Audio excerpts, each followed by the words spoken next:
නිවනින් නිවි සැනහෙන මඟ ඔබව රැගෙන යනු පිණිස බෞද්ධ රූපවාහිනිය ඔබ වෙත ගෙන එන නිවන් මඟ ධර්මදේශනා මාලාවේ 137 වැනි වැඩසටහන මෙලෙසින් ආරම්භ කරන්නට අපි සූදානම් වන්නේ.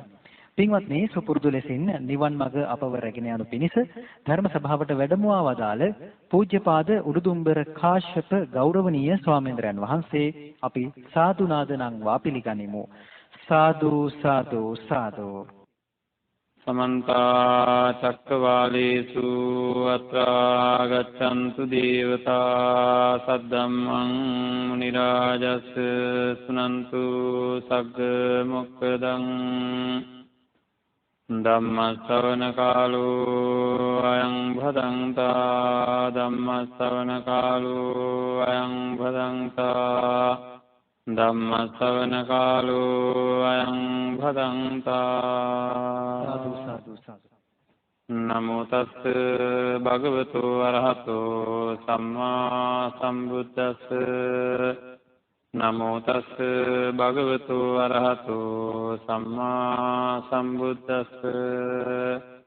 නමෝ තස්ස භගවතු අරහතෝ සම්මා සම්බුද්දස්ස. සාදු සාදු සාදු.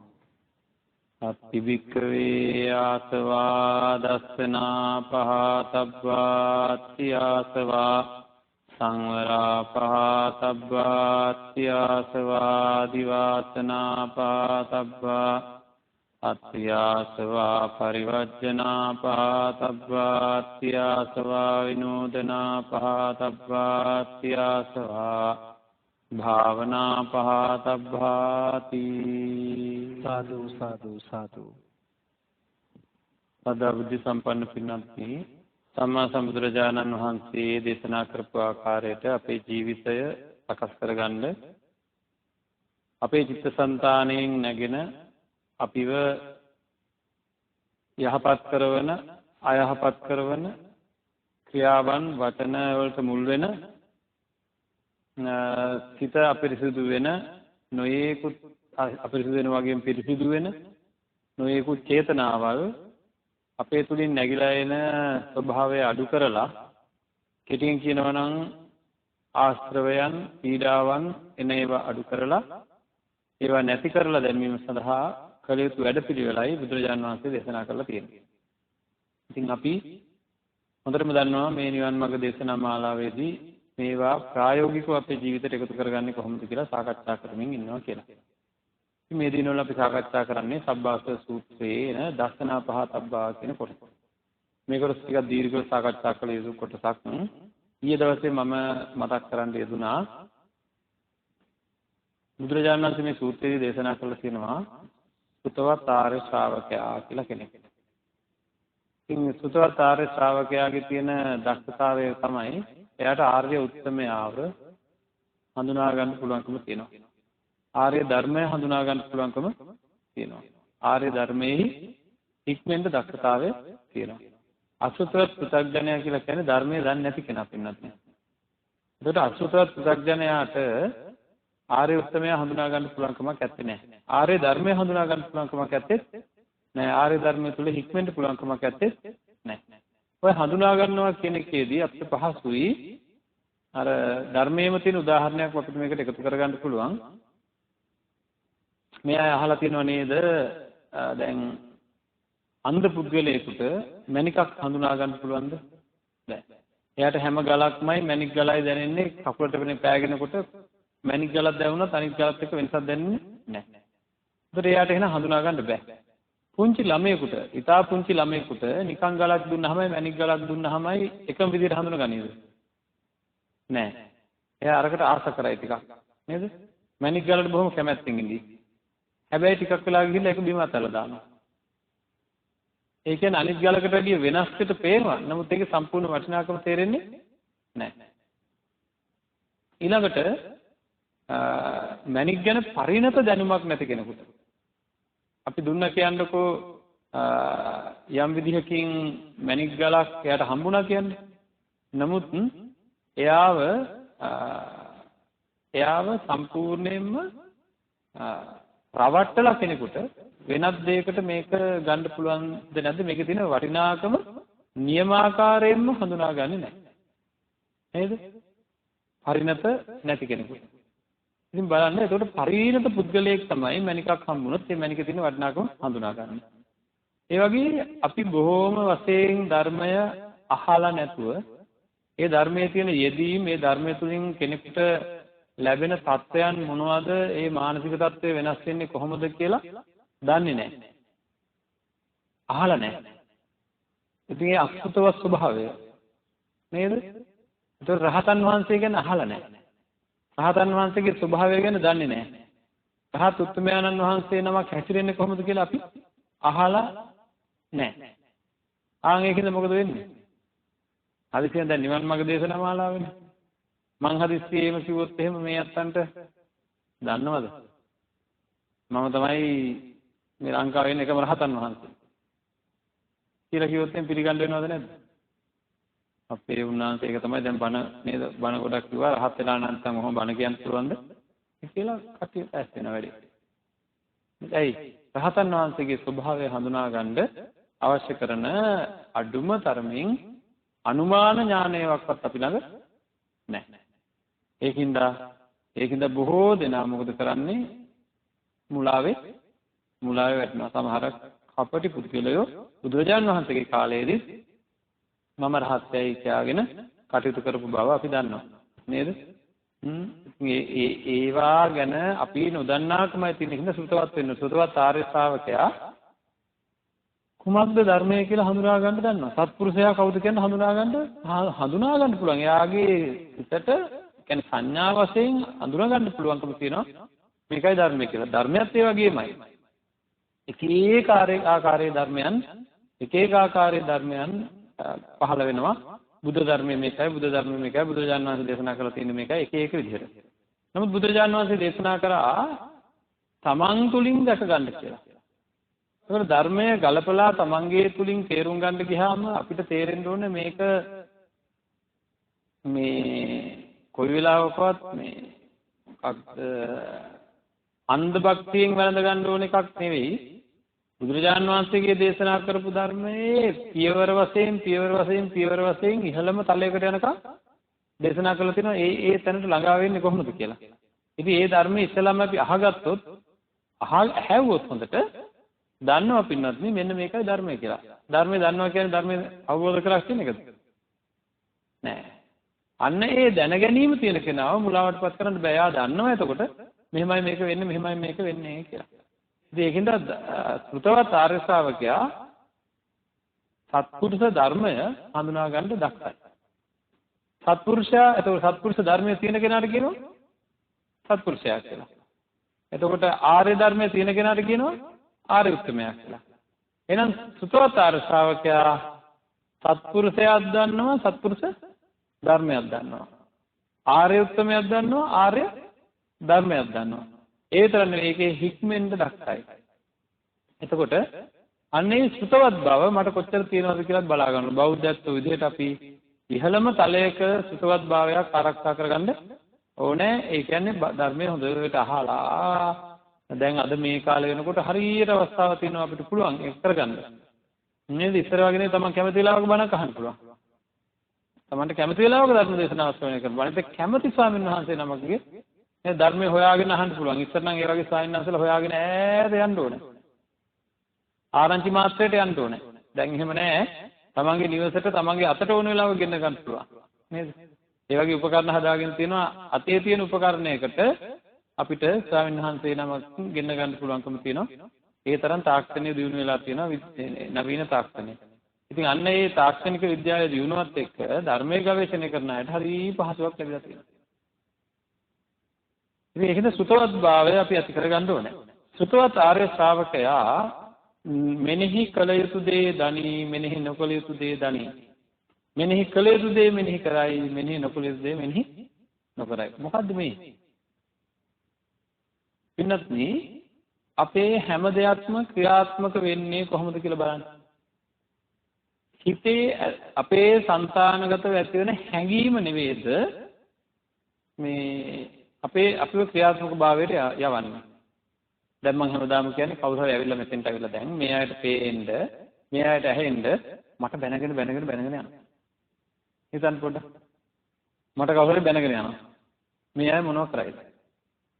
හැමෝම හැසිරෙන්නේ එතකොට එකම විදිහටද නැත්නම් එක එක විදිහට හැසිරෙයිද?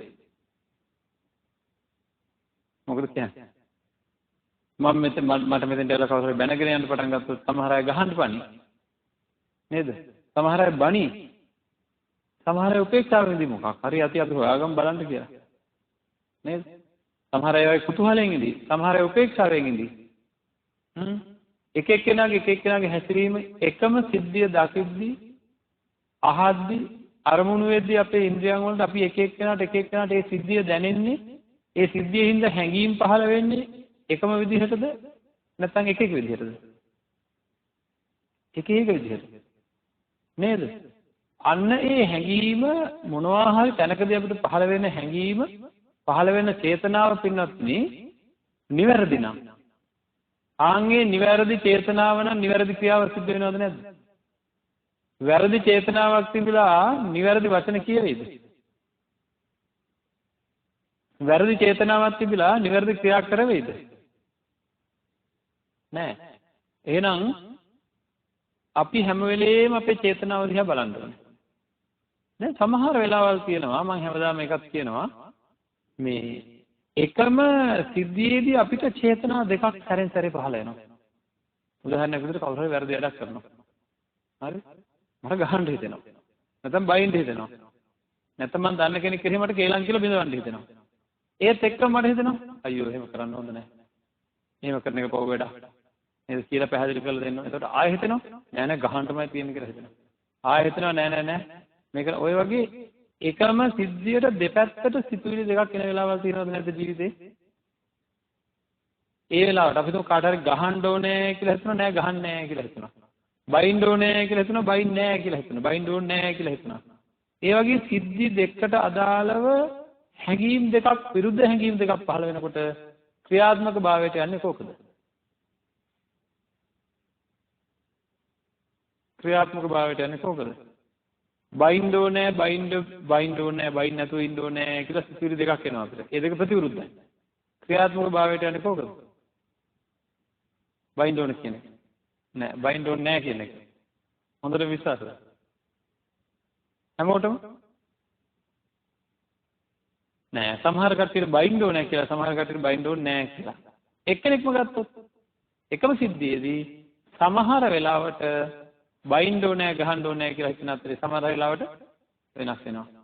එතකොට ඒ වෙලාවේ අපේ මානසිකාරයට එන හැඟීම අනුව නේද අපේ ක්‍රියාත්මක භාවය සිද්ධ වෙන්නේ. අපිට එක එක හැඟීම් එන්නේ කොහොමද කියලා බලන්න කල්පනා කරලා. අපි කෙනෙක් අපිට හරියට කරදර කරනවා කියලා හිතමු. මේ කරදර කරන කෙනා දැන් මම මෙහෙම කියන්නම් අපි මේක මෙහෙම හිතමු. පසුගිය කාලවල අපිට මතකයි පියතුමා ඝාතනය කරා එක පුතෙක්. තමන්ගේ පියා ඝාතනය කරා. මතක් වෙනකොට මොකක්ද දෙන්නේ හැඟීම?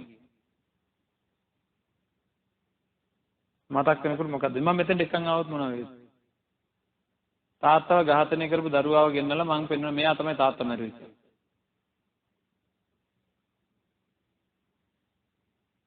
මොන වගේ අදහසක් ඒද?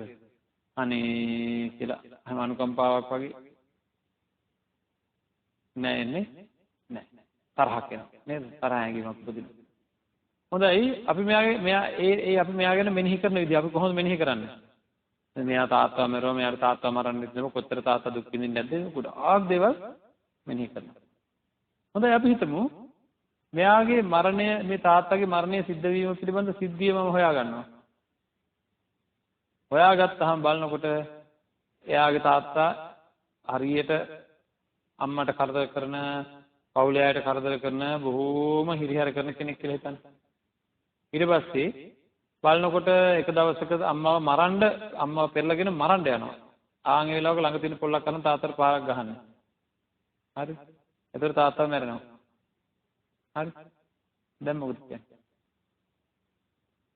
දැන් අපිට එයාව දකින්නකොට හරි. නේද? අනුකම්පාවක් ඇති වෙනවා නේද? ඇයි? මෙයා ලොකු කරදරයක වැටුණා. තාත්තගේ වැරදි වැඩ හින්දා මෙයා අතින් තාත්තා මැරුණා. දැන් අනාගතේ මොන දුකක් විඳින්න වෙනවද කියලා අපිට කනගාටුවක් ඇති වෙනවා. කෙනෙක්ගේ හොඳ මෙනෙහි කරනකොට එයා ගැන අපිට ඇති වෙන සිතුවිල්ල හොඳ සිතුවිල්ල. නේද? කෙනෙක්ගේ නරක මෙනෙහි කරනකොට එයා ගැන ඇති වෙන්නේ නරක සිතුවිල්ල.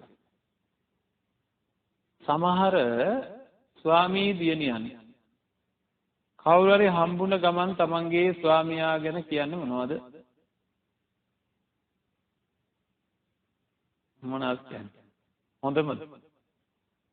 ඉතලවත් කෙනෙක් හම්බුනහම ඒ වාට සද්ද නැහැ. සමහර ස්වාමි පුරුෂයන් ඒ ස්වාමි දියණියන් විතර නෙවෙයි. ස්වාමි පුරුෂයන් තමාගේ ස්වාමි දියණිය ගැන කාත් එක්ක හරි කතා කරනකොට වැඩියෙන් කතා කරන්නේ මොනවද? නේද? නරකමයි කතා කරන්නේ. හරි. නරක කතා කරන අයට ඒ අය ගැන ඇති වෙන්නේ හොඳ හැඟීම්ද? නෑ. අපි තුම අපිට ගොඩාක් නරක කරන ගොඩාක් කේන්ති උපදවන අපිට අප්‍රසාදයේ උපදවන කෙනෙක් ඉන්නවා කියලා. එයාලගේ හොඳ ගති ගුණක් තියෙනවා දැකලා නැද්ද? නේද? එයාලගේ හොඳ ගති ගුණ තියෙනවා දැකලා නැද්ද? දැකලා තියෙනවා. එතකොට අන්න ඒ හොඳ ගති ගුණ මෙනෙහි කරවුවොත් එහෙම අපි අරගෙන. එයාගේ තියෙන හොඳ ගති ගුණ මෙනෙහි කරොත් අන්න ඒ තනත්තා ගැන අපිට උපදින්නේ හොඳ හැඟීමක්. නේද? එතකොට අපි මෙනෙහි කරන විදිහ අනුව තමයි අපිට තරහක්ද හොඳක්ද කියලා හේතු වෙන්නේ. තරහක්ද හොඳක්ද කියලා අපේ సంతානේ ඇති වෙන්නේ අපි මෙනෙහි කරන ආකාරය අනුව. තේරෙනවද ඒක? මේ ඕනම දෙයක එහෙම නේද? හොඳයි. අපිට රූපවාහිනී බැලීම කියලා රූපවාහිනී බැලීම පිළිබඳව නැත්නම් භාවනා කිරීම කියලා හිතන්නකෝ. හප්පෝ භාවනාව නම් හරියන එකක් නෙවෙයි. හරිද?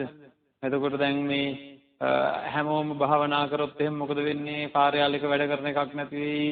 හරිද? එතකොට තව දැන් ආරක්ෂා නිලධාරීන්ට එහෙම නේද? භාවනාව ඉගෙනුවොත් එහෙම හරි වැඩේ තමයි වෙන්නේ කට්ටියට. ඒ කට්ටියට මේ නේද තුවක්කුව අරන් නිකන් ඉන්න වෙයි.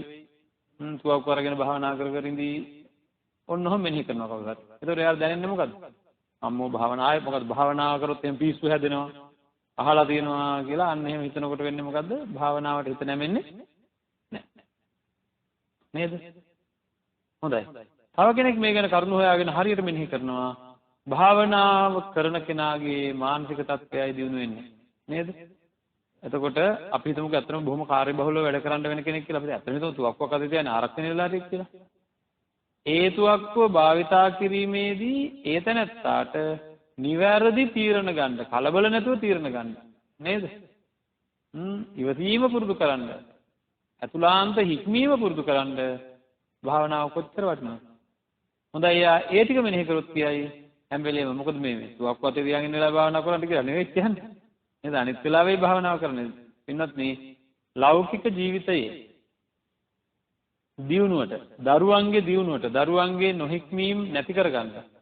දැන් අසුබේ වගේ භාවනාවක් සිද්ධ කරනකොට හුඟක් අය කියන තරුණ අය අසුබේ භාවනාව වඩන්න එපා කියලා. හරිද? නමුත් තරුණ ඇත්තෝ අසුබ භාවනාව වැඩිමින් ඉස්සෙල්ලාම සිද්ධ වෙන්නේ මොකද්ද? කාමයේ වර්ධවා හැසිරෙන එක නැති වෙන එකයි. කාමයේ වර්ධවා හැසිරෙන එක නැති ඉතර එහාට යන්නේ නැහැ. යාළගේ මනස විකෘති වෙන්නේ නැහැ. බලන්න මේවා නැතිකමෙන් මේ සමාජයට මොකද්ද අදාළ මෙනෙහි කිරීම නැතිකමෙන් ධර්මයෙන් ඈත් වෙන්න උපදෙස් දීමෙන් මේ සමාජයට සිද්ධ වෙලා තියෙන දේ බලන්න පොඩ්ඩක්. නේද? කොයි කාලෙද අපි පින්නත් නේ කොයි රටේද කොයි කාලෙද කියලා කියන්න බලන්න. නේද? තරුණ දරුවෝ තමන්ගේ මනස මහා ප්‍රබල දූෂිත හැඟීම් ඇති කරගෙන පාසල් යන දරුවෝ තමන්ගේ සහෝදරියන්ගේ පාසල් වලට නේද? ගේට්ටු කඩාගෙන කඩාපැන්න කාලයක් නේද? ඒ මොකද? මේ මහා දවාලේ සියලු දෙනාට පේන්න නේද? එතකොට අපි බලන්න ඕන කොහෙද? අපි බලන්න ඕන මේ තරුණ දරුවෝ දිහා ඒ ගේට්ටු කඩාගෙන සමහර අය මත් වෙලා සමහර අය එහෙම කරපු ඒ තරුණ දරුවෝ දිහා අපි ඔක්කොම බලන්නේ හරීම දේශයෙන්. මේ වගේ මහා නරක ළමයි නෑ මේ වගේ අය නෑ මේවා මෙහෙමයි මෙයාලට මේක නොකර ඉන්න තිබ්බා කියලා. ඉන්නන්නේ අපිට තේරෙන්නෙම නෑ මේ කාරණාව. එයාලා එතෙන්ට වැටිලාද නැද්ද? ඒ මානසිකත්වයේ එතෙන්ට හැදෙන්න එයාලට මෙනෙහි කරන්න ලැබිලා තියෙන්නේ මොනවද? නේද? පාසලට ගිය තැනේදීද නිවසේ ඉද්දිද තනියම කාමරේ ඉද්දිද හැම වෙලාවකම එයාලට රාග හැඟීම වැඩි වෙන ආකාරයේ මෙනෙහි කිරීම හැම නිමේෂයකම අවුරුදු 14 15 ඉඳන් 20 25 දක්වා කාලය තුල අසීමිතව නොයේකුත් දේවල් ඇහැට පේන්න කනට ඇහෙන්න විකෘති දේවල් අරමුණු වෙන්න පටන් ගත්තොත් මෙනෙහි කරන්න පටන් ගත්තොත් මේ මනසවල මොකද වෙන්නේ? වේගෙන් විකෘතිතාවයකට පත් වෙනවා. ඒ කියන්නේ ඒක ඒ කට්ටියගේ වැරද්ද නෙවෙයි. ඊළඟට ඒ මදිවාටම ඒකට තව මද්ද්‍රව්‍ය ටිකුත් එකතු වෙනවා. එතකොට මේවා පැහැදිලිවම ධර්මය දන්නේ නැත්තෝ ඉන්නවා නම් ඒවා වළක්වන්නටයි හේතුවටයි බෙහෙත් හොයන්නේ. ඵලය දැකලා බැටම් පොල්ලෙන් පහර දීම නෙවෙයි. ඵලය දැකලා නිඳා කිරීම නෙවෙයි. පත්තරේ ඡායාරූප ටික දාලා චරිතය විනාශ කිරීම නෙවෙයි. අපේ කෙනෙක් අතින් පොඩ්ඩක් වැරද්දක් වුණොත් එහෙම දැන් කාලේ ගොඩාක් වැඩි. නේද? මොනවා හරි යම් දෙයක් හින්දා වැරද්දක් වුණොත් අපි පින්නත් නේ එයාව සම්පූර්ණයෙන් ආය එයාට මරණ දඬුවම දෙන එක ඊට වැඩි හොඳයි. නේද? සමාජ වෙබ්බඩවි හැම එකකින්ම ඒ චරිතයට ආය කවදාකවත් උඩට එන්න බැරි වෙන්නම විනාශම කරලා දානවා. විනාශම කරලා දානවා. එහෙනම් පාරකටට යන්න බැරි වෙන විනාශ කරලා දානවා. ඉතින් වැරදි වෙන්නේ මිනිස්සයා. ඉතින් වැරදි නොකරපු කෙනෙක් ඇත්තේ නැහැ. වැරදි වෙනකොට අපි බලන්න ඕනේ හේතුව දිහා. මේ ඔක්කොම මොකක්ද කාරණාව? ගෙදර ඉන්න කෙනෙකුට හරියට තරහ යනවනම් මොකද්ද කාරණාව?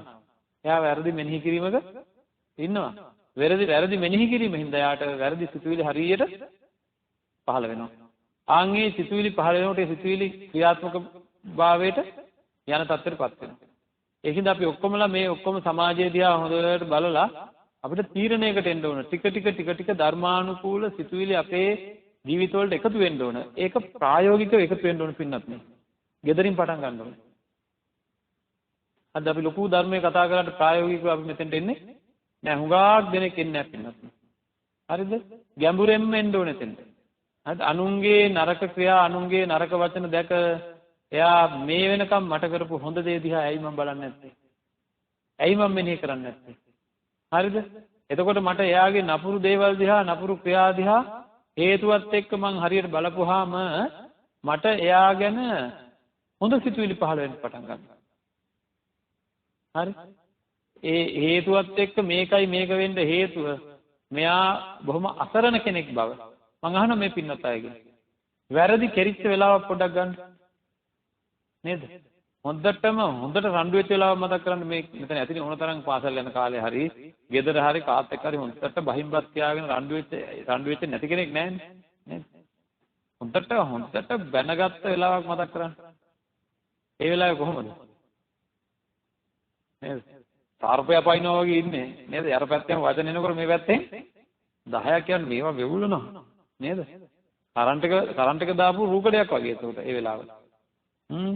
තනිකරම එන වචනයට හරඹෙට ලෑස්ති වෙලා ඉන්නේ. මේ කේන්තියත් එක්ක මේ ඇතුලෙන් එන මේක. පස්සේ මතක් වෙනවද නැද්ද මං අපරාධ මේක කිව්වේ කියලා. ඒක සියලු මිනිස්සුන්ගේ අන්නේ ලක්ෂණය තියෙනවා. එතකොට ඒ ලක්ෂණය අනුව තමයි ඔය හැම කෙනෙක් අතින්ම වැරදි සිද්ධ වෙන්නේ. එතකොට අපි දැනගන්න ඕනේ ඒ කෙනා මෙනෙහි කරන ආකාරයට ඒ අයට දරුණු තත්ත්වයන් එනවා. මෙයා දන්නවද? දැකලා තියෙනවද? මේවා කොච්චර සමාජයේ පේන්න තියෙනවද කියලා? එක පවුලක කෙනෙක් දිවිනසා ගත්තොත් හුඟක් වෙලාවට ඒ පවුලේ අනිත් අය දිවිනසා ගැනීමට පෙළඹෙන ස්වභාවය වැඩි බව දැකලා තියෙනවද? නේද? ඇයි ඒ? දිවිනසා ගැනීම විසඳුමක් විදිහට දෙවෙනි එක්කෙනාට දැනනවා. පවුලේ අයියා නම් දිවිනසා ගත්තේ නංගිට මොන හරි ප්‍රශ්නයක් වෙනකොට විසඳුම අරක විදිහට දැනෙනවා. එයා ඒකම මෙනෙහි කරනවා. අපේ වෛද්‍යවරුත් සඳහන් කරනවා යමෙක් මම මැරෙන්න ඕනේ කියලා මෙනෙහි කරන්න පටන් ගත්තාම ඒ ශරීරයේ උපදින යම් හෝමෝනයක් හින්දා ඒකටම පෙළඹෙන්නම යනවා කියලා. ඉතින් මේ හෝමෝනේ ඉපදුනේ අර මෙනෙහි කිරීම හින්දා. හරි. හෝමෝනේ හින්දා මොකද උනේ? අර හැඟීම තවත් වැඩි වුණා. අර බලන්න නාමය රූපයට හේතු වුණා, රූපය ආය නාමයට හේතු වුණා. නේද? ඒකට මේ අපේ ශරීරගතව අපි මෙනෙහි කරන දේවල් හින්දා අපේ ශාරීරික වශයෙන් වෙනස් වීම වගේම මානසික වශයෙන් තවත් මේ මෙනෙහි කිරීම ප්‍රබලව නැගෙන්න මෙනෙහි කරන ආකාරය අනුව තමයි අපේ සිතුවිලි වර්ධනය වෙන්නේ.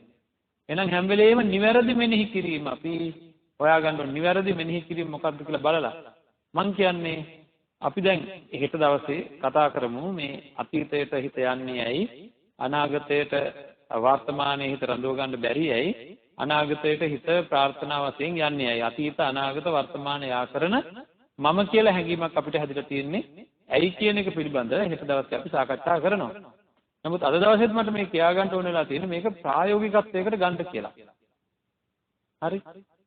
මේ බලන්න ප්‍රායෝගිකත්වයට ගත්තාම තියෙන ලාභය මොකක්ද කියලා. අපි හිතමු වතුර වීදුරක් තියෙනවා භාගයක් පිරලා තියෙනවා කියලා. හරි? මේක දිහා බලලා දුක් වෙන්න පුළුවන් අයත් ඉන්නවා. මේක දිහා බලලා සතුට වෙන්න පුළුවන් අයත් ඉන්නවා. කවුද? කෙනෙකුට මේක දැක්කම මෙනෙහි වෙන්නේ කොහොමද? අප්පු භාගයක් මොහිස්තර වීදුරුවේ. කෙනෙක් මෙනෙහි කරන්නේ එහෙම. හිස් ටික ගැන මෙනෙහි කරනවා. අඩුව ගැන මෙනෙහි කරනවා. වැඩක් නැහැ. වතුර පිරිච්ච වීදුරු මම දැකලා තියෙනවා. හරිද? පිරිච්ච වීදුරු ගැන මෙනෙහි කරනවා. මේකේ භාගයක්ම හිස්. මේක නම් වැඩක් නැහැ. මේක නම් තේරුමක්ම නැහැ. හරි මට ඕනේ නැහැ මේක කියලා මෙනෙහි කරනවා. ආන්ගේ මෙනෙහි කරන කෙනාට හැම වෙලේම හැඟීම තියෙන කොයි පැත්තේද? හිස් පැත්තේ. හරිද? තව කෙනෙක් මෙනෙහි කරනවා. අර බලන්න වචනේ හිටම වෙනස් එතකොට. ඉස්සෙල්ලා කිව්ව භාගයක්ම හිස් කියලා. දැන් මෙයා මෙනෙහි කරන්නේ කොහොමද? භාගයක් පිරීලා තියෙන්නේ. භාගයක් පිරීලා තියෙන්නේ. හරිද? ඒ කියන්නේ තියෙන ටික ගැන මෙනෙහි කරනවා. අන්න ඒක නා සන්තෝෂෙකින් ඉන්නවා. මට භාගයක් පිරිච්ච වතුර වීදුරුවක් තියෙනවනේ. නේද? සමහර අයගේ වතුර වීදුරු හිස්නේ. නේද? එහෙනම් මට භාගයක් තියෙනවනේ කියලා. අන්න සුක්තිමත් භාවය ඇති කරගන්න ඕනේ. තියෙන දේ ගැන මෙනෙහි කරන්න. මම ඉස්සෙල්ලා කිව්වා සමහර ස්වාමිවරු භාර්යාවරු කරන දේ. තමන්ගේ ස්වාමියා ගත්තොත් භාර්යාවක් කියලා හිතමු ස්වාමියා ගත්තොත් ඕනෑතරම් ලෝකයට සාපේක්ෂව හිස් වීදුරු ඕන තරම් තියෙනවා. මගේ ස්වාමියාගේ වීදුරු භාගයක් පිරිලා. හිතන්න අඩුපාඩු තියෙනවා. නමුත් ඕන තරම් හොඳ තියෙනවා. හරියට දුස්සීලකම් කරන, හරියට කරදර කරන, හරියට විකාර විප්‍රකාර වැඩ කරන ඕන තරම් මිනිස්සු ඉන්නවා. අනේ අපි මේ ගෙදර ඉන්න කෙනා කොච්චර හොඳද? නේද? අන්න එහෙම ඒ තැනත්තාගේ හොඳ මෙනෙහි කරන්න ගත්තොත් ඒ సంతානෙට හැම වෙලේම මෙයාගෙන ප්‍රසාදයක් ඇති වෙනවා. හරි මේක ප්‍රායෝගිකව කරන්න කියලා මම ආයෙ කියනවා. හරි? ඊළඟට මොකද ඔතනින් පුරුදු කරන්නේ නැතුව තව ඉස්සරහට යන්න පුළුවන් කමක් නැත්තේ නෑ. ඊළඟට අපි හිතමුකෝ භාර්යාවක් කියලා. හැම වෙලේම බලන්නේ අප්පෝ මෙයා මෙහෙමයි මෙයාත් එක්ක නම් හරියන්නේ නැහැ කියලා වැඩිපුරම කේන්ද්‍රී ගාන එකමයි වැඩි. අඳුනාවමයි බලනවා. හරි කවුරු හරි යාළුවෙක් ගෙදර ආපුවාමත් එහෙමයි. කියන්නෙම ඔබ. හොඳ නැද්ද ඕන තරම්? ඕනෑ තරම් හොඳ තියෙනවා. ඉතින් ඕනෑම කෙනෙක්ගේ ස්වාමියා භාර්යාව විතරක් නෙවෙයි තමන්ගේ සහෝදරයෙක්ගේ සහෝදරියක්ගේ ඥාතියෙක්ගේ හිතවත් කෙනෙක්ගේ මේ ලෝකේ ජීවත් වෙන නැත්නම් හැම කෙනෙක් ගැනම පිළිපින්නත් අපි තියෙන නරක දැකලා නරකක් තියෙනවා නම් ඒක මෙනෙහි කර අපේ හිත දූෂණය කරගන්න තු අපි කරන්න ඕනේ මොකද්ද? ඒ නරක කරුණාවෙන් පැහැදිලි කරලා දෙන්න ඕනේ. ඕනෑම සත්‍යයක් අරගෙන. ඒ වගේම අපි හැම වෙලේම මෙනෙහි කරන්න ඕනේ මොනවද? දැනට තියෙන හොඳ මෙනෙහි කරන්න ඕනේ. දැනට තියෙන හොඳ මෙනෙහි කරන්න ඕනේ. හොඳ මෙනෙහි කර නරකක් තියනවා නම් කරුණාවෙන් ඒක අපි කියලා දෙනවා නම් පින්නත්නි අපිට ඒ තැනැත්තන්ගේ හොඳම පේන ගතියක් වෙනවද නැද්ද? මම අහන්නේ මෙච්චරයි. කෙනෙක් පිළිබඳව හොඳක් මෙනෙහි කරලා අන්න ඒ හොඳයි කියන හැඟීම මගේ ළඟ තියෙනකොටද කෙනෙක් නරකයි කියන හැඟීම මගේ ළඟ තියෙනකොටද මට සන්තෝෂෙන් ඉන්න පුළුවන්. හොඳයි කියන හැඟීම තියෙනවා නේද? එහෙනම් මේ හොඳ මෙනෙහි කරන්න ඕන කාගේ පරිස්සමටද? මගේ පරිස්සම. මම මේ මහා විකාර දුක්ඛින් ඉන්නේ. නේද? අනුන්ගේ නරකම දකින්න මම හැම වෙලේම දුකින්. මං හදාගන්න ඕන මගේ හිත. තමන්ගේ ගෙදර තියෙන දේවල් ගැනත් එහෙමයි. තමන්ගේ නිවස ගැන සමහර අයට තමන් ඉන්න නිවස පිරිසිදු කරන්නේවත් නැහැ මොකක්වත් නැහැ එපා වෙලා වගේ මේ වගේ ගෙදරක මට ඉන්න පුළුවන් අර බලන්න අර කට්ටිය ඉන්න ගෙවල් වල පුරුවක් කියලා නෑ තියෙන දේෙන් තෘප්තිමත් වෙන්න ඕනේ අර තියෙන දේ පිරිසිදුව තියාගෙන ක්‍රමානුකූලව තියාගෙන කටයුතු කරන්න පුළුවන් ඒවා ගැන මෙනෙහි කරන විදිය නිවස මොකටද කියලා මෙනෙහි කරන්න ඕනේ නේද නිවසෙන් ලෝකෙට නිවස උස්සගෙන ගෙව පාරේ යන සිත්තක් තියෙනවද අපේ අය යනවනේ දන්නේත් නෑ එයා ටික කමුතු විදියට යන්නේ නේද වාහනේ උස්සගෙන යන දැකලා තියෙනවද ඔළුවේ වාහනේ හැටියට ජීවත් වෙන්න හදනවා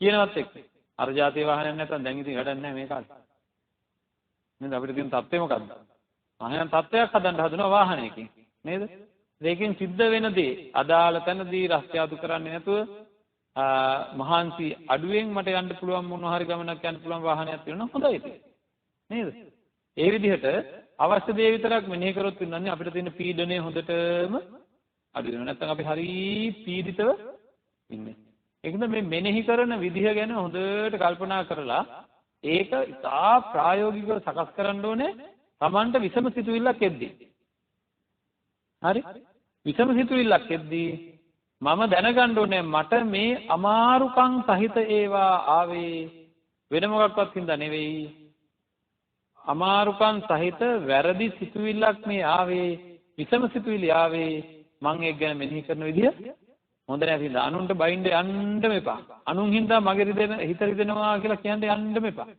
හරිද අනුන් හින්දා නෙවෙයි රිදෙන්නේ මම හිතන විදිහ මම හිතන විදිහ හැම වෙලේම ප්‍රායෝගිකව හිතන විදිහ වෙනස් කරන්න.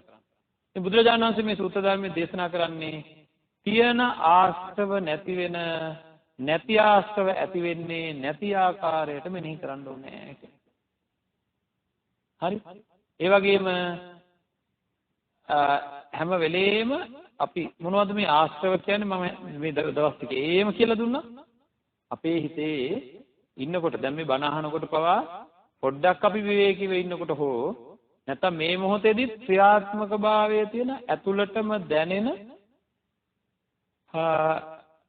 අයියෝ බලන්නකො වෙලා තියෙන දේ වගේ නිකන් නේද වෙන්න යන දේ වගේ නිකන් අර ඇහැට පෙනිච්ච දේවල් කනට ඇහිච්ච දේවල් නාසයට දිවට ශරීරයට දැනෙච්ච දේවල් වලින් අපිට හැදිලා තියෙනවා පීඩිත ස්වභාවයක් පිළිගන්නවද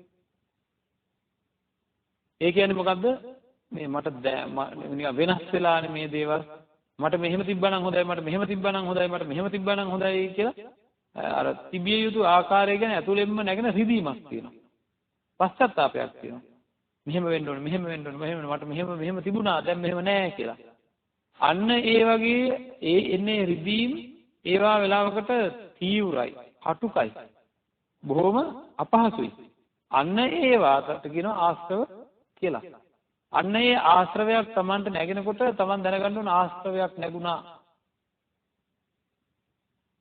ඊළඟට කාමාශ්‍රවයක් නැගුණා ඊළඟට මට නිවන් දකින්න හේතු වෙන්නේ ආකාරයට නැතුව මේ භවයේ යන්න දැඩි ආශ්‍රවයක් නැතිනකොට භව ආශ්‍රවයක් ඒක භවයේ යන්න තියෙන අතුලාන්ත කැමැත්ත එහෙම නිවන් දැකලා බෑ කියලා හරි ඉතින් ඒ වගේ සසර ජීවිතය ගැන මෙන්න මේ වගේ වෙන්න ඕනේ මේ වගේ වෙන්න ඕනේ මේ අතුලාන්ත හැඟීම් උපදින මෙහෙම වෙන්න ඕනේ මෙහෙම වෙන්න ඕනේ එහෙම පුළුවන්ද මේවා නැති වෙලා පුළුවන්ද නේද අර තියෙන භව ආශ්‍රවය කියවනවා දැකලා තියෙනවද අපි කියවන්නේ වෙලාවට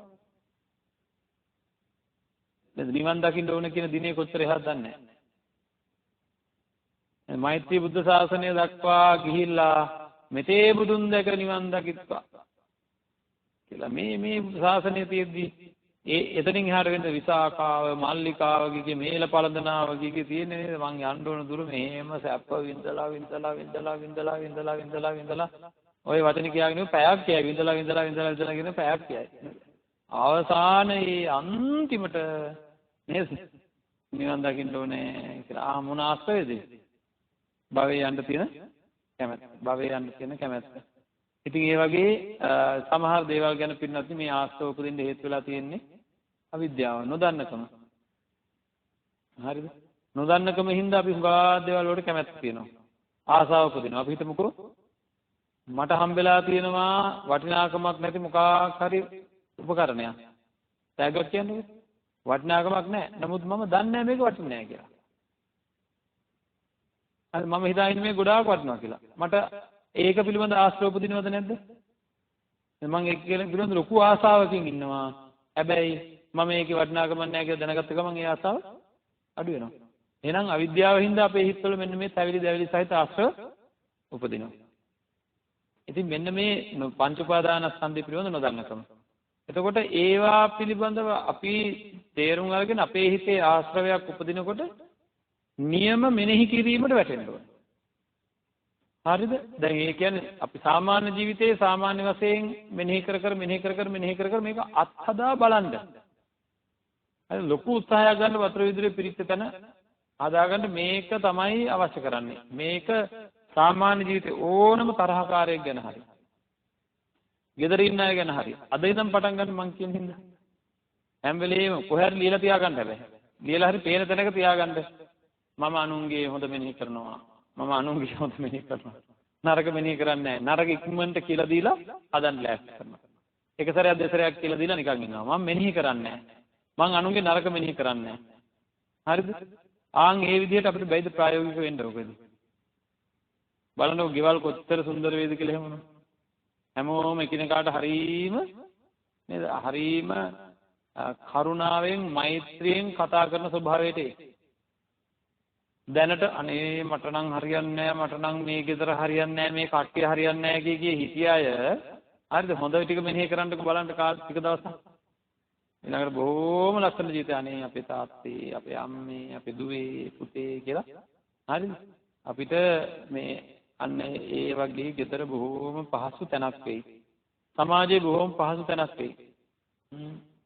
අපි ඔක්කොම එකතු වෙලා අනුන්ගේ හොඳ මෙනෙහි කරන්න ලෑස්ති කරගමු. ඒ විතරක් නෙවෙයි හැම වෙලේ දැඩි ආසාවල් ඇති වෙන දේවල් ගැන ආසාවෙන් මෙනෙහි නොකර ඒ වාගේ තියෙන ඇත්ත తත්ත්වය මෙනෙහි කරමු. දැන් අපි බොහෝ කතා කරා මරණසතිය ගැන කතා කරා, අසුබය ගැන කතා කරා.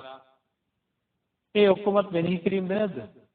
නැවත නැවත මරණය ගැන මෙනෙහි කිරීමට කියනවා මරණානුස්සති කියලා. නැවත නැවත අසුබය ගැන මෙනෙහි කරනකොට කියනවා අසුභානුස්සති කියලා. නැවත නැවත මරණය මෙනෙහි කරපු කෙනාට තමන්ගේ මරණය පින්වත්නි බොහෝ වාර ගාණක් මතක් වෙනවා. ඒ මතක් වෙනකොට මොකද වෙන්නේ? මේ ලෝකයේ ගැන තියෙන ලෝභ දේශ මොහ අඩු වෙනවා.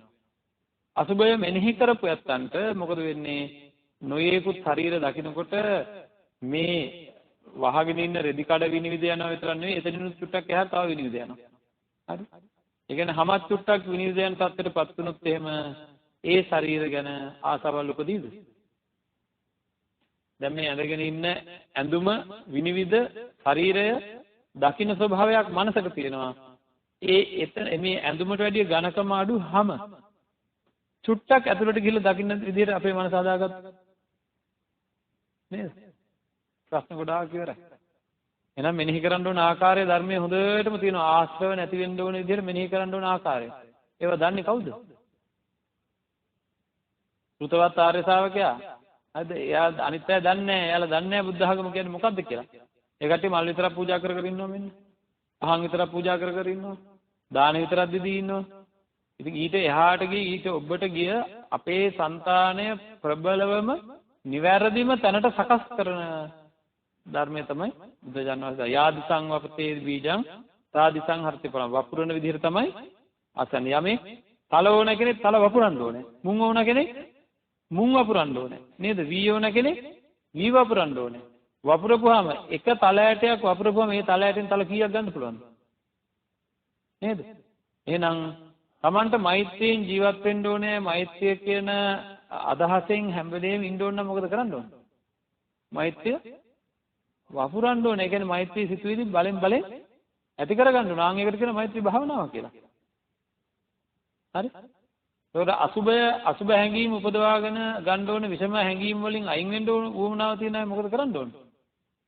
අසුබය මෙනෙහි කරන්න ඕනේ නැවත නැවත. අන්න එහෙම මෙනෙහි කරනකොට පස්සේ අසුබය මිශ්‍රිත හැඟීම් අපේ සිත් වලින් නැగిලෙන්න පටන් ගන්නවා.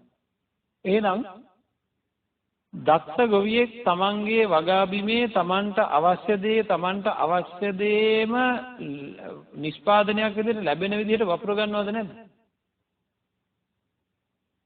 නේද? එහෙනම් මගේ සිතේ මට අවශ්‍ය විදිහට ඒ කියන්නේ නිවැරදි සිතුවිලි ඇති වෙන විදිහට මම මොකද කරන්න ඕනේ? අදාළ මෙනෙහි කිරීම කරන්න ඕනේ. ඒ මෙනෙහි කිරීම දැනගන්නේ ධර්මය ගවේෂණය කිරීමෙන්. ඔන්න ඔය සිහියෙන් වාසය කරන්නේ කොහොමද? ඔය සිහියත් අපේ හිතේ හැම වෙලේම නැగిලා ඉන්නේ. මම එන සිතුවිල්ල ආයෙ එන්නේ නැති වෙන්න සකස් කර ගන්නවා. කොහොමද සකස් කරන්නේ? මට ඒක සකස් කරන්න පුළුවන්ද බැයිද? පුළුවන්. කොහොමද සකස් කරන්නේ? කල යුතු මෙනෙහි කිරීම කරලා. කෙනෙක් ගැන නුරුස්සන හැඟීම් වෙනවා නම් එයාගේ හොඳ දේවල් මෙනෙහි කරනවා. යම් වස්තුවක් ගැන ඕනවටදී ලෝභයක් ඇති වෙනවා නම් මොකද කරන්නේ? ඒ වස්තුවේ තියෙන අනිත්‍ය ස්වභාවය මෙනෙහි කරනවා. අනාත්ම ස්වභාවය මෙනෙහි කරනවා. අසුභ ස්වභාවය මෙනෙහි කරනවා. මේ විදිහට අවශ්‍ය කරන මගේ හිතේ ඇතිවෙනා වූ හැඟීමට නරක හැඟීමට ප්‍රතිවිරුද්ධ හැඟීම් මගේ හිතෙම ඇති වෙන ආකාරයට මම මොකද කරන්නේ? මේ මෙනෙහි කිරීම වර්ධනය කරගන්නවා. අන්න ඒ හිතේ ඇති වෙන හොඳ හැඟීම් නරක හැඟීම් අයින් වෙන ආකාරයට කළ යුතු මෙනෙහි කිරීම, ඒ කියන්නේ හැඟීම් හඳුනා ගන්නේවා, ඒ මෙනෙහි කිරීම හඳුනා ගන්නේවා, ඒ මෙනෙහි කිරීමෙන් ලැබෙන හැඟීම හඳුනා ගන්නේවා. හරිද? ඒ හැම එකක්ම කොහෙන්ද අපිට හොයාගන්න වෙන්නේ? ඒකටයි ධර්ම ශ්‍රවණය කරනවා කියන්නේ. හරිද? වෙන දෙයක් නෙවෙයි. ධර්ම ශ්‍රවණය කරනවා කියන්නේ අන්න ඒකටයි. ධර්ම ශ්‍රවණයෙන් අපි ලබාගත යුතු පන්නරය අන්න ඒක. ඉතින් ඒකෙන් ධර්ම ශ්‍රවණය කිරීමෙන්, කල්යාණ මිත්‍රව ආශ්‍රය කිරීමෙන් ඒ ඇති කරගන්නා වූ දැනුම ප්‍රායෝගික ජීවිතයේ තමන්ගේ චිත්තසංතානයේ නැగిලා යන විදිහට සකස් කරගන්න ඕනේ. අපේ හිතෙන් නැగిලා යන විදිහට අපි ඒ අදාළ මෙනෙහි කිරීම ටික කරලා කළ යුතු දේ නොකළ යුතු දේ දන්නවා කියන්නේ ඒකයි. ඒ මෙනෙහි කිරීම ටික කරලා අපේ හිතෙන් නිවැරදි හැඟීම් එන විදිහට හදාගත්තාම අපිට සුවසේ ඉන්න පුළුවන්. වැරදි හැඟීමක් එනවා නම් මොනවා හරි කාරණාවක් උඩ මේක නිකන් එන එකක් නෙවෙයි. මේක නිකන් එන එකක් නෙවෙයි. මේක හේතු ඇතුව සකස් වෙන එකක්. හේතු ඇතුව සකස් වෙන එකක්. හේතු ඇතුව මොනවද හේතු? අතීතයේ මම කරපු මෙනෙහි කිරීම අනුව තමයි අද මට මේ හැඟීම් උපදින්නේ.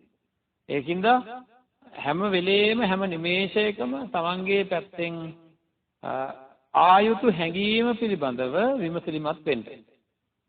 ප්‍රාණඝාත, අදත්තාදාන, කාමමිත්‍යාචාර, මුසාවාද, පිසුනාවාච, පරුසාවාච, සම්ප්‍රප්පලාපාදී කර්මපතයන් සිද්ධ වෙන එක අවම කරගන්න මොකද කරන්න ඕනේ? මොකද කරන්න ඕනේ? ඒවයින් අපිට බොහෝ භවයේ යන්න සිද්ධ වෙන දේවල්. ඒ සඳහා අපි කුමක් කළ යුතුද? මගේ හිතෙන් ඒවාට මගේ හිත දුවන්න හදනකොටම මගේ හිතෙන් පණිවිඩයක් එන්න ඕනේ මේක නොකළ යුත්තක් කියලා. එහෙම පණිවිඩය එන්නේ කාටද? මේ බලන්න අපි අවසාන වශයෙන් අද දවසේ මෙහෙම කතා කරමු. පත්තයක් කියනවා ගෙට. කෙනෙක් මෙනෙහි කරලා තියෙන්නේ මොකද්ද? විසගෝර සර්පයා දැක නැර මෝඩයා. හරිද? එයා මෙනෙහි කරලා තියෙන්නේ මොනවද?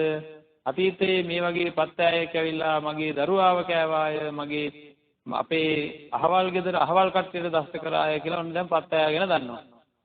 නේද? ඒකින්ද යාර මෙයා පත්තෑය දකින්නකොට මොකද වෙන්නේ? අතීතයේ තියෙන දේවල් ගැන හිතලා තියෙන්නේ මෙයාගේ භයානකකම ගැනයි, මෙයාගේ තියෙන විසගෝර ගතිය ගැනයි.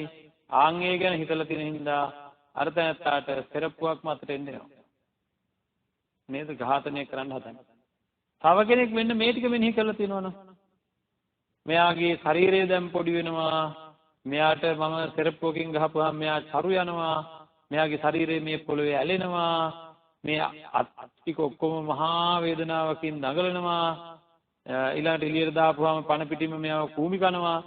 අර මොන තරම් වේදනාවක් විඳිනවද කියලා මෙනෙහි කරලා තිබ්බ කෙනාට, මෙනෙහි කරපු කෙනාට අර සතාව කොහොම හරි උපක්‍රමශීලීව අල්ලගෙන එළියට ගිහින් දායිද මරයිද? නේද? දැන් තේරෙනව නේද? ප්‍රාණඝාතයෙන් වැළකෙන්න, අදත්තාදානයෙන් වැළකෙන්න, කාමිත්‍යාචාරයෙන්, මුසාවාදයෙන්, පිසුනාවාදයෙන්, පරසාවාදයෙන් වැළකෙන්න තමන් මොකද කරන්න ඕනේ? ඒවා වැළකෙන ආකාරයේ හැඟීම් උපදවන විදිහට මෙනෙහි කිරීම ටික කරන්න ඕනේ. මේක ගැන අපි ගොඩාක් සිහියෙන් ඉන්න ඕනේ. මේක ලෞකික ජීවිතේට යොදා ගන්න බැයිද? පුළුවන් නේද? පාඩම් කරන ළමයින්ට අරමුණක් ඇති කරවන්න ඕනේ. හරිද? අරමුණක් ඔයා මොන අරමුණට යන්නේ කියලා ඕනම කෙනෙක් තමන්ගේ ව්‍යාපාරේ හරි ඕනම කෙනෙක් අරමුණක් ඉස්සෙල්ලා ඇති කරගන්න ඕනේ. අරමුණක් ඇති කරගෙන මොකද කරන්න ඕනේ? මම මේ අරමුණට ගියොත් මට ලැබෙන ප්‍රතිලාභ කියලා ඒ අරමුණට ගියාම තමන්ට ලැබෙන සත්‍යයන් හොඳට මෙනෙහි කරන්න ඕනේ. ළමයෙක් නම් ඒ ළමයාගේ අරමුණ අහනවා. ඒ ළමයා කියන මම දොස්තර කෙනෙක් වෙනවා. එහෙනම් නිකන් ඉන්න දෙන්න එපා. අද ඒ ළමයා අපි පොළඹවන්න ඕනේ. ඔයා දොස්තර මහත්තයෙක් වුණාම ඔයාගේ ජීවිතේ කොහොමද? ඔයා දොස්තර මහත්තයෙක් වුණාම ඔයාට ලැබෙන වරප්‍රසාද ආන් ඒවා මෙනෙහි කරවන්න ඕනේ. දවසකට එක සැරයක්. අරමුණ මෙනෙහි කරවන්න ඕනේ. එතකොට මොකද වෙන්නේ? එයාට අරමුණට යන්න ඇතුළාන්තයෙන් තියෙන හැඟීම එන්නෙන් වැඩි වෙනවා. වැඩි වෙන්න මොකද වෙන්නේ? එයා අරමුණ ළඟා වෙන තියෙන ඉඩකඩ වැඩි. හැම වෙලේම එයාට මතක් වෙන්න පටන් ගන්නවා මම වෛද්‍යවරයෙක් වෙන්න ඕනේ. අපේ සමහර අරමුණු තියෙන අයට දැන් වෛද්‍යවරයෙක් වෙන්න ඕනේ කියලා අරමුණ ඇති කරගත්ත සමහර අයට මං වෛද්‍යවරයෙක් වෙන්න ඕනේ කියලා මතක් වෙන්නේ වෛද්‍යවරයෙක් දැක්ක වෙලාවක විතරයි. නේද? ඉතින් ඒකින්ද අපේ ජීවිතය නිවැරදි කරන මෙනෙහි කිරීම හොයාගෙන අපේ හැඟීම් උපදවන ආකාරයට ඒ අදාළ මෙනෙහි කිරීම කරන්න ඕනේ. ලෞකික ඉලක්කයකට යන අය ඒ ආකාරයට, ලෝකෝත්තර ඉලක්කයකට යන අය මේ ආකාරයට මෙනෙහි කරමින් මොකද කරන්න ඕනේ? මෙනෙහි කිරීම අදාළ හැඟීම් උපදවන්න හේතුවක් වෙනවා. ඒක තමයි නිවන් දැකීම සඳහා අවශ්‍ය කරන මෙනෙහි කිරීම සිදු කරමින් කටයුතු කරන්න මේ අත්සන්ට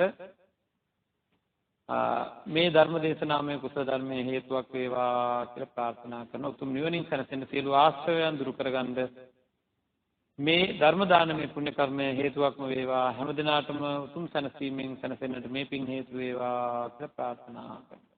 ආකාසට්ටා චුම්මට්ටා දේවා නාග මහිද්దికා පුඤ්ඤන්තං අනුමෝදිත්වා තිරං රක්ඛන්තු ශාසනං තිරං රක්ඛන්තු දේශනං තිරං රක්ඛන්තු මං පරන්ති. හොඳයි පින්වත්නි, අද මේ ධර්ම දේශනාවේ දායකත්වයේ වශයෙන් සඳහන් කරලා තියෙන්නේ පශු සම්පත් සංවර්ධන මණ්ඩලයේ සාමාන්‍ය අධිකාරී උපාලි ජයවර්ධන මහතා ඇතුළු පල්ලේවල ඥාති හිත මිත්‍රාදීන් සහ රූපා වික්‍රමාරත්න මහත්මිය කියලා සඳහන් කරලා තියෙනවා. සහභාගී වූ සියලු දෙනාගේ නමින් මේ පරිලෝකීය ඥාතීන්ට පුණ්‍යානුමෝදන් කිරීමත් මනේෂා ජයවර්ධන දියණියට, රොෂේලි සීනේලි දියණියට හා තරඳු පුතුට නිරෝගී සුවය හා අධ්‍යාපන කටයුතු සාර්ථක කර ගැනීමට සෙත් ප්‍රාර්ථනා කිරීමත් දායකත්වයේ දැක්වූ සහ පැමිණ සිටින සියලු දෙනාට නිදුක් නිරෝගී සුවය සමගින් වහවහා චතුරාර්ය සත්‍ය ධර්මය අවබෝධ වේවා කියන ප්‍රාර්ථනාවත් වගේම ගරුතර දේශකයන්න් වහන්සේට චතුරාර්ය සත්‍ය ධර්මය අවබෝධ වීමත් කුසල ධම්මනායක ස්වාමීන් වහන්සේ අතුළු කාර්ය මණ්ඩලයට තවත් මේ ශාසනික කටයුතු සාර්ථක කරගෙන යාමට ආශිර්වාද කිරීමත් සියලු දෙනාටම උතුම් නිවනින් සැනසෙන්නට මේ ධර්ම දානමය පුණ්‍ය කර්මය හේතු වේවා කියන ප්‍රාර්ථනාවෙන් ධර්ම දානය සිද්ධ කරනවා. ඒ අනුව ධර්ම දානය සිද්ධ කරපු ඇතන් මේ අයගේ සුජීවත්ව වාසය කරන හැම දිනකටම නිරෝගී ජීවන ලැබේවා. මේ පරිලෝකීය අත්න්ට මේ පින් අනුමෝදන් වේවා. දෙපාර්ශ්වයටම උතුම් නිවනින් සැනසෙන්නට මේ පින් හේතු වේවා කියලා ප්‍රාර්ථනා හැම දිනකටම සේවන කරනවා. සාදු සාදු සාදු.